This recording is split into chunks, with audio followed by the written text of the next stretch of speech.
process what unfolded? Yeah, I mean, I had the man weak in the knees, I guess. So, all jokes aside, I just hope he's good. I know Conor been battling some stuff. Looked like he really been changing. He found God. He had his kids in there, so during the fight, you could obviously tell his demeanor changed. And I was, shout out to the ref. I was trying to tell the ref sooner.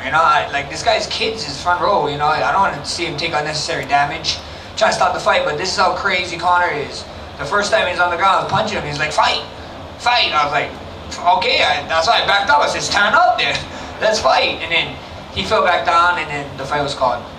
I mean, you've been in the UFC octagon more than anybody, right? But I just wonder, you knew you had a wounded guy, but it's almost hard for you to stay mentally focused. Like, hold on, remember what we're here to do. I got to go hurt this guy. Not at all, we killers. We're killers. But at the end of the day, I'm a human being, I think so. That's why I'm so loved in this sport, because I can actually separate the fighter from the person. So when I saw him hurt, I was like, man, come on, like, you call this. He was done, and he wanted to fight.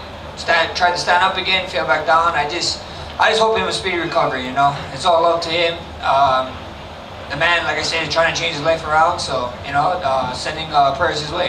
Yeah. You had a better look at it than anybody, and you identified it earlier. Do you think it was that first kick that he threw? Yeah, I mean, I don't know. I did the UFC podcast before I came here, and me and Wonderboy was talking about it. Even with him walking into the octagon, it didn't seem, it just didn't seem like the same Conor. Like I thought, he was there to fight, but like I thought he'd be a little bit more rowdy, a little bit more crazy. He looked like really, really calm, like super calm. So I was just kind of like, oh wow, let's see how this goes. And then, of course, I knew he was gonna attack me with something, and it was that kick, so, it sucks. Yeah. I mean, you called for the trilogy, right? I'm sure there's several million reasons why that would make sense to you. But, I mean, is there any part of you that's like, I don't know if that really does make sense to go fight that guy? Nah, bro. He was talking about this 170 domain. I put in this 170 work. We worked our asses off here, especially after turning around so fast after that March fight, and to come back. I want to feel this domain that he's talking about, this 170 Conor that he's talking about, this different world.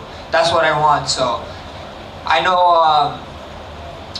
I want to see what his injury is, and as for me, I'm down to come back 2027. With that March fight and this fight, I know I came out unscathed, but I owe my family some time. I owe my wife and my son some family time. So that's what I focus. You guys will see Bless return in 2027. You laid it out, but last thing for me, I mean, there's a case that a lightweight title shot would be kind of interesting. You know what I mean? Hey, you said it, and I would love that. So I'm on the same boat as the 155 champ. I heard he not coming back to next year too, so we might be on the same cruise. Max, can you just go back? You had said what Conor was saying. He was saying, fight, let's go. But can you just walk us through when you were talking to the ref, telling him, hey, his kids are in the audience. Did you actually say that to the ref? I don't want, or I told the ref say? Yeah, I told the ref, ref, stop the fight. He doesn't want to fight. I was like, bro, his demeanor is right. And he said fight the first time. So I was like, okay, stand up. So I backed up, he stand up, and then he tried to do this hop step where he hop forward, hop back, and then he did it again, and then when he went back, he just kind of grabbed his leg, and he screamed. He said, and I was telling the ref, come on, bro. Like, what you want me to keep it? Like, this guy he brought his kids to the fight, you know what I mean? Like, I ain't trying to beat up a wounded dog. Max, what was this week like for you? I mean, it just seems so weird hearing you get booed and things of that nature. Like, that just never happened. So, what was that like for you? I know it's such a big deal and a big fight and you thrive in that stuff, but what was this week like for you? Shout out to my management. It was actually a pretty calm fight week. They kept everything under control for me with media-wise, and we just did what we had to do usually. And with the booze, I love the booze. It's always fun being the villain. The man even said it. Sometime he said my old nickname. He called me Little Evil. I don't know if you guys caught that, but my nickname was Little Evil before I came Blessed. So I'm glad that when I get to bring out that persona for a little bit, and it's fun. What would Blessed say to Little Evil? Like, as you're getting into the sport and you're kind of in that position to see where you're at now, headlining a card, International Fight Week, with the biggest star in the history of the sport, what would you tell Little Evil? I'll tell Little Evo, get your head straight, stop being a jackass, and change your name to Bless. Max, you kind of just touched on with John if, a trilogy could make sense or maybe not make sense, but let's say they come to you and say, yes, we're going to opt for the trilogy. Is there any part of you that fears that it'll be hard to promote this to the fans and just convince them, hey, Conor's coming back again and let's run it back? Not at all, not at all. You saw all the numbers that this thing was getting. That was after the man of 5 years. And you can just push it as, he got an injury. Wow, who cares? And I'm sure he might be the betting favorite. Who knows? That'd be great. I mean, I asked this because I feel like the fans kind of made their voice clear today after the fight ended and just how he was on his way out. I mean, that's not my fault. Like I said, I have people, I keep people weak in their knees, so at the end of the day, hopefully he comes back. If not, it is what it is. We got to sit down with Hunter, Dana, and we'll go from there. Max, in front of my head, to go off of that, I don't know how to phrase this, but you fought Conor twice. He's blown his knee out both times. You think this fight between you is cursed because it seems like every time I don't know. And I bounced his head on the mat, so that's one up for me. But all jokes aside, you guys making me a terrible person. What the hell? But all jokes aside, I hope he come back good. But that's crazy. Yeah, that's actually crazy that he did the thing. I just have that aura, I guess. I don't know, knee aura. Max in the back here. With so much excitement around Conor this week, you still have such a strong fan base here in Las Vegas. What's your message to those fans who've stayed with you through every single chapter? I love you guys, I love you guys. I love the Ninth Island. I love all my fans. Thank you guys for riding the Bless Express, and buckle up, because we got a few more fights in me, and I can't wait. I'm excited for the future. I know Dana White said he had 3 options for me, so I'm looking forward to hearing what the 3 options was, and we go from there. Max, here on your left. Congrats on a big win. I was in here next door the other day when Dominic Cruz was being inducted into the Hall of Fame, and I'm sure that's something we're going to see from you very soon as well. You'll be up there making one of those speeches, but the big thing about Dominic Cruz, the big narrative about him, is that he has consistently rebounded from setbacks. You've been here through generations of fighters, and you're still here. They've come, they've gone, they've retired, they've disappeared for 5 years, they come back. Max Holloway is still the guy headlining the big cards. Do you think that, like Dom, your ability to just consistently get back up when the chips are down is going to be the thing that people are going to remember most about you when all is said and done? For sure. That's what I would want them to remember, right? Me not only as a fighter, but me as a person to just persevere and come back from the downfalls. You know how much times I heard I had to retire. It gives me chuckle. If every time I listen to when I had to retire, I would have not had the 300 moment. I would have not had the best boxer moment. I would have not had that moment with Zombie over in Singapore. So, and then I would have not had this moment. So at the end of the day, people talk. They can talk all they want. I'm gonna keep doing me. Congrats on a great win, man. Thank you. Max, back here. Speaking of another rematch, I saw Daniel Cormier beat you in the UFC video game after weigh-in. Get this guy out of here. Are you gonna get DC back? Are you gonna get him back? I want to fight him. DC actually gonna come to. We actually have. I'm doing my first annual golf tournament for Holloway Foundation, and DC is gonna come out. He's one of the guest fighters, and he said he wanted to wrestle one takedown on the green. So you guys gonna see me put DC on his fat ass come July 20th. Awesome. And on a more wholesome note, what charity are you supporting? I know it's your foundation. What are you doing the event for? We are doing the event for actually 2 of them right now. There's a 3rd one that we're trying to figure out, but there's a local gym called Westside Striking. It's a non-profit foundation, and they are great. They got kids.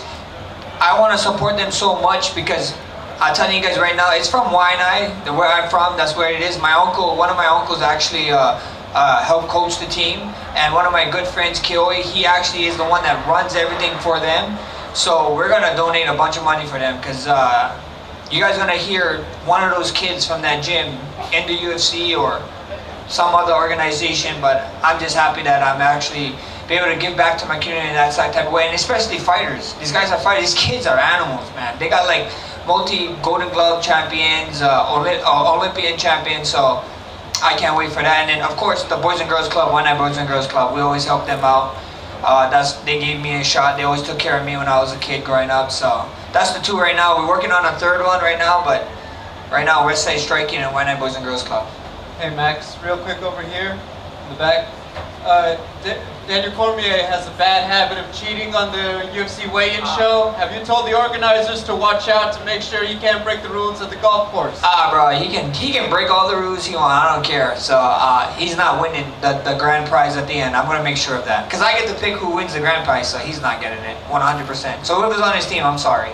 Random question, but can you describe the fit for the whole family? Because you guys walked in looking amazing. Yeah, my wife's friend, Rocky Ohuna, he actually made this for us. I wanted to walk up. So this is royalty. This color is Hawaii royalty, red and yellow and red. And I wanted to actually walk up with a cape for this one. It's just huge, you know, especially with lineage, Hawaiian lineage. And he didn't make me a cape, but he kind of made it look like it's a cape. So it's just Hawaii, like a chief. I came walking in like a Hawaiian chief. You fought at the T-Mobile several times, but tonight they had the special tunnel for the rematch. I just want to know, what did you think of that? Did it feel different, and did it feel more epic with the smoke and everything tonight? Oh, bro, it was sick, bro. It was like 250 Freedom Card vibe. You know, I got to walk, and then my coaches. It was kind of weird at first when I was in the back, because I didn't know how to do that. And then they had me in the back, and he's like, "You're by yourself." I'm like, "Holy shit!" Usually my coaches is here, and we're like, you know, talking to each other, getting amped, and it was cool to do that walk a little bit by myself. I actually finally got to see it. It made it look like I was walking through water, which is amazing, and I'm just blessed to be a part of these big moments at the UFC. Max, how long have you been thinking about making Hawaii 78 one of your walkout songs, and were you saving it for a special occasion? Oh, I was thinking of it forever, bro. I was thinking of a very special occasion, and then when the Conor McGregor came up, I was like, this is huge. We know he always does a shout out to his country, so I had to do one the right way, you know, and it had to be Hawaii 78, man. We had other ones. I really wanted to do Take Me Home Country Road, because I am from Waianae, Makaha, but at the end of the day, we had to go at 78. Max, going back to your ahu ula that you wore representing Hawaii and Native Hawaiians, just a few minutes ago, Dana talked about how you're one of the most influential fighters in the organization, and you really helped put Hawaii on the map. How important is that to you to continue that legacy? Huge. I mean, coming from the boss man, that's huge to hear, you know. It sucks that Hawaii tourism authorities not giving me my lick at that when we did have the title back in 2016 to fight at the Aloha Stadium, but it doesn't look like I'll be able to go home. But hopefully we can keep doing it, and hopefully one of the West Side Striking kids come up, make a name, and then they get to have a title fight there. So I'm excited. How's it, Max? I was going to ask for your suit if it was like, you know, red theme for the red panty night, but your answer was just way better there. And in fact, you've been mentioning a lot of chief slash Hawaiian history stuff in the lead up to this. So I gotta ask, have you seen Chief of War? And if they make a second season, are we gonna get Max Holloway in there? Have you talked to some people, Max? Talk to them more. Get my ass in there. I've been trying to act, but I'm covering so much tattoos. I'm gonna be sitting down so long for it. I'm like, I don't know, but I would love to be a part of it. I mean, 170 Max might look good up on that set, right? You might see 205 Max if I get the part. Who knows? Awesome, thank you. Max, Eric Jr. post right over here. Middle, right. Got you, bro. Much has been made, just to take you back to the fight in the moment with Conor, much has been made, people maybe speculating that maybe a pre-existing injury existed in this fight. Is there anything that you could speak to on that, and do you feel like he was healthy going in? I mean, we all come in injured, you know what I mean? It's a fight game. If you get to come in 100%, that's a blessing. Your nickname should be blessed, because every single fighter coming in there injured, you know, and if it is, that just proves to show how much of a warrior he is, you know, so shout out to him, you know. Like I said, this guy has unlimited money. He could have ridden in the sunset, you know, he found God, he got a great family, he got everything he ever wanted, and this guy still chose to come back, and then now you're telling me he might have an injury. His mindset is freaking, he's a wild man, bro, so, you know, I might poke fun and, you know, and tease him here and there, but that's just part of the fight game. As a person, he's an animal, and I got nothing but respect and love for him. Absolutely. And the last one for me, you know, maybe walk me through when the kick actually was thrown. Were you surprised that he like ran at you with a Not at all. kick? Not at all. I knew he was gonna. I thought he was gonna. He always jump in with a side kick to the front leg or something. I was just surprised of how slow motion it looked in the air. I was like, whoa. 170 world is kind of fun. Thank you very much. Congratulations. Two more questions. Chapo. Yeah. I just want to listen what is your message for the people? My message? Yeah, what do you want to say to all the people? The number one message I would say, just if you guys got something you guys believe in, go after it and keep pushing. You know, if you guys told me I was gonna be here in front of you guys after what happened in March, I would tell you guys you're a damn liar. You know, so never give up. Keep your head down. Keep working. Good things come to people who work hard. Thank you. Max, I know you just said 170 Max is fun. I know before the fight you kind of told me Islam Makhachev would be like a opponent you would really like. If one of the scenarios UFC comes to you with is, you know, staying at this weight and maybe trying to make a run, is that appealing to you at all? Brother, that would be so much fun. You know, I think so. I want to become a 2-division champ. I don't think anybody did that yet. Skip one and then go just to another weight class. That'd be amazing, right? That'd be so much fun. And then if I beat Islam, right? If I got to get the fight and I beat him, in Justin's words, I would have been the 155 champ. So I'm the first triple champ. Problem solved. You got the BMF belt at 155 too. Yeah, people count it. You know, I mean, I want the gold one.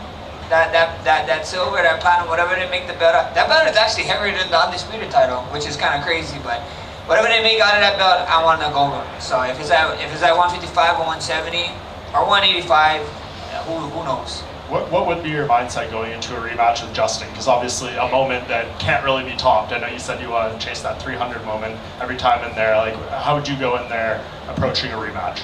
I'll go out there, do the same damn thing. I just think go out there and just put on a masterpiece. That's what I want to do. You know, I know he's gonna come in there and try and make the fight ugly, and I wanna go in there and make the fight nice and come out clean. But every time someone fight him, they look like they just got out of a car crash. So that's the task at hand. It's just going out there and get my hand raised again. You know, I would love to share octagon with him. I know he said he mentally wasn't there in the first one, so I would love to run down back too. Thank you, guys.